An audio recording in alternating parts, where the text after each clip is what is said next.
नमस्कार दोस्तों, मैं नितिन और स्वागत है आपको मेरे चैनल टेक नितिन पर। दोस्तों आज की वीडियो में हम जानेंगे कि किस तरह से वैक्सीन काम करती है, आपको कौन सी वैक्सीन लगाना चाहिए और हमारे पूरे वर्ल्ड में कितने वैक्सीन अवेलेबल है। तो चलिए हम इस वीडियो को शुरू करते हैं। दोस्तों आप नए होंगे मेरे चैनल पे तो चैनल को जरूर सब्सक्राइब कीजिएगा, साथ ही साथ बेल नोटिफिकेशन आइकन भी प्रेस कीजिएगा ताकि आने वाली वीडियोज़ की नोटिफिकेशन आपको क्विकली मिल सके। तो चलिए शुरू करते हैं। दोस्तों देखिए, कोरोना के दो पार्ट्स होते हैं। सबसे पहले ऊपर की बात करें तो उसमें स्पाइक प्रोटीन होता है और अंदर में कुछ जेनेटिक मटेरियल उसका होता है। दोस्तों यदि हम स्पाइक प्रोटीन को हटा दें कोरोना पर से तो वो कोरोना जो है किसी काम का नहीं रहता है। स्पाइक प्रोटीन जो होता है बेसिकली वो कोरोना को हमारे बॉडी में एंटर करने में मदद करता है और उसका जो जेनेटिक मटेरियल होता है वो हमारे बॉडी में बहुत सारी कोरोना की कॉपीज़ बनाने में मदद करता है।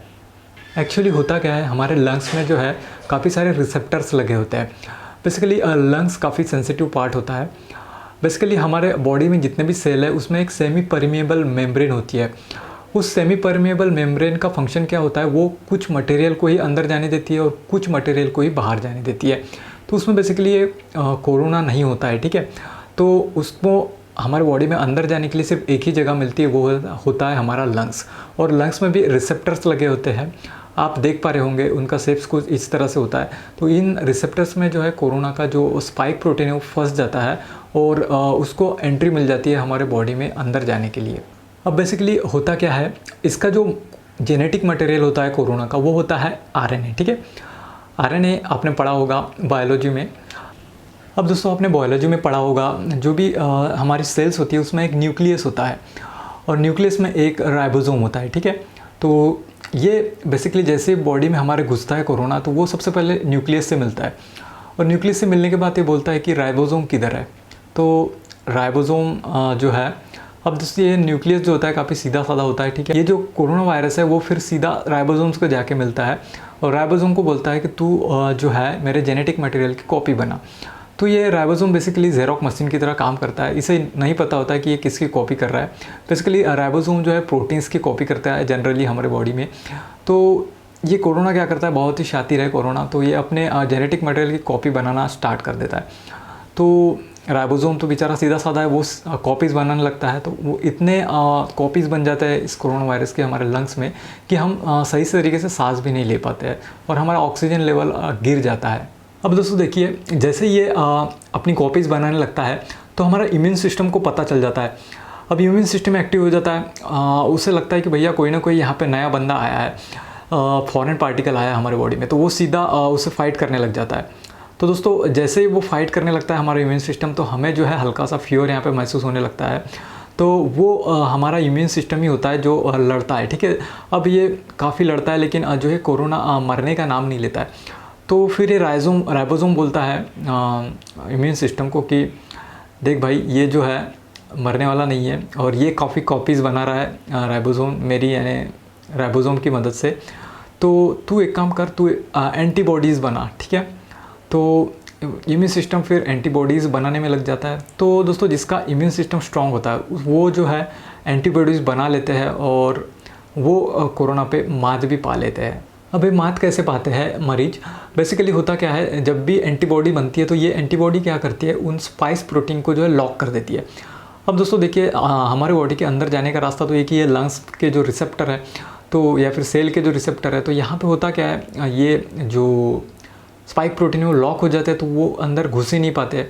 अब दोस्तों देखिए, इन एंटीबॉडीज़ को ज़्यादा मात्रा में बनना भी काफ़ी ज़रूरी है क्योंकि आपने देखा होगा कोरोना में बहुत सारे स्पाइक प्रोटीन्स है, तो उन सभी को लॉक करने के लिए सबसे ज़्यादा एंटीबॉडीज़ हमें लगेंगी। तो इसके लिए आपको जो है ज़्यादा एंटीबॉडीज़ चाहिए होगी। तो आप समझ गए होंगे कि वैक्सीन किस तरह से अभी काम कर रहा होगा, हल्का हल्का आपको ध्यान में आ रहा होगा। तो बेसिकली वैक्सीन क्या करता है, हमारे बॉडी में हम जब इंजेक्ट करते हैं तो यहाँ पे बहुत सारे एंटीबॉडीज़ बना लेता है, ठीक है। तो इसकी वजह से फिर होता क्या है, ये सारी एंटीबॉडीज़ जो है कोरोना को घेर लेती है चारों तरफ से, और चारों तरफ से घेरने की वजह से जो है ये जो है अंदर नहीं घुस पाता है लंग। अब दोस्तों आप सोच रहे होंगे कि वैक्सीन बनाने में इतना समय हमें क्यों लगा। तो बेसिकली उसके पीछे रीज़न है कि सबसे पहले तो हमें ये पहचानना था, जो भी साइंटिस्ट है हमारे, कि बेसिकली वो जेनेटिक मटेरियल जो है कोरोना के अंदर का, वो बेसिकली है क्या, आरएनए है या फिर डीएनए है। तो बेसिकली आरएनए था, ठीक है। बाद में हमें पता चला कि वो आरएनए है। आरएनए का जो आपने देखा होगा एक सिंगल हेलिक्स एक धागे जैसा होता है, और डीएनए जो होता है वो डबल हेलिक्स होता है, ठीक है। जो भी वायरसेस होते हैं मैक्सिमम जो है आरएनए टाइप होते हैं। तो ये बेसिकली आरएनए जो होता है वो इसकी कॉपीज जो है काफ़ी जल्दी बन जाती है एज़ कम्पेयर टू डीएनए। तो दोस्तों वैक्सीन किस तरह से बनी, साइंटिस्ट ने क्या किया, जो भी ये वायरस था उसकी एक कॉपी बनाई, बहुत ही कमज़ोर वो कॉपी बनाई, और उन कॉपी को वैक्सीन में डाल दिया, और वैक्सीन के जरिए हमने उसे हमारे बॉडी में इंजेक्ट कर दिया।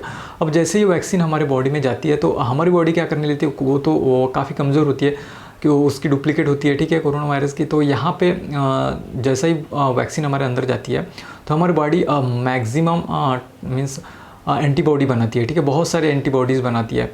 अब दोस्तों देखिए दुनिया में बहुत सारे जो है वैक्सीन्स बनाई गई है। सबसे पहले तो अमेरिका ने फाइज़र बनाई है, ठीक है, जो कि -70 डिग्री सेल्सियस पे उसे रखना होता है। दूसरी रशिया ने बनाई, स्पुतनिक भी सबसे पहले बनाई थी वैक्सीन, ठीक है, जो कि काफ़ी ज़्यादा असरदार है। उसके बाद देखिए ऑक्सफोर्ड यूनिवर्सिटी और एस्ट्राजेनिका ने मिलकर एक वैक्सीन बनाई है, जिसे इंडिया में जो है सीरम इंस्टीट्यूट ऑफ इंडिया बना रहा है, जो कि पुणे में लोकेटेड है, और वो कोविशील्ड नाम से जो है उस वैक्सीन को हमें दे रहे हैं। हमारे इंडिया ने भी एक वैक्सीन बनाई है जिसका नाम है कोवैक्सीन, जो भारत बायोटेक ने बनाई है। ये वैक्सीन भी काफ़ी अच्छी है। इसके अलावा जॉनसन एंड जॉनसन ने भी अपनी एक वैक्सीन बनाई है। तो काफ़ी सारे वैक्सीन हैं। तो बेसिकली हमारे इंडिया में बेसिकली अभी 3 वैक्सीन अवेलेबल है। एक है स्पुतनिक वी, सेकंड कोवैक्सीन और थर्ड कोविशील्ड। तो यहाँ पे आपको कौन सी लगानी चाहिए, तो जो मिले वो लगा लीजिए, क्योंकि सभी वैक्सीन अच्छी है, कोई वैक्सीन ख़राब नहीं है, ठीक है। और बहुत सारे अफवाहें यहाँ पे उड़ाई जा रही है इंडिया में, और लोग वैक्सीन नहीं लगा रहे। तो देखिए अफवाहों पे ध्यान मत दीजिए, ठीक है। तो आपको समझ आ गया होगा कि किस तरह से जो है वैक्सीन काम करती है। यदि आपको ये वीडियो हेल्पफुल लगती है तो प्लीज़ शेयर कीजिएगा, और नए होंगे चैनल पे तो चैनल को जरूर सब्सक्राइब कीजिएगा। साथ ही साथ बेल नोटिफिकेशन आइकन भी प्रेस कीजिएगा, ताकि आने वाले वीडियोज़ की नोटिफिकेशन आपको मिलती रहे। Thank you very much.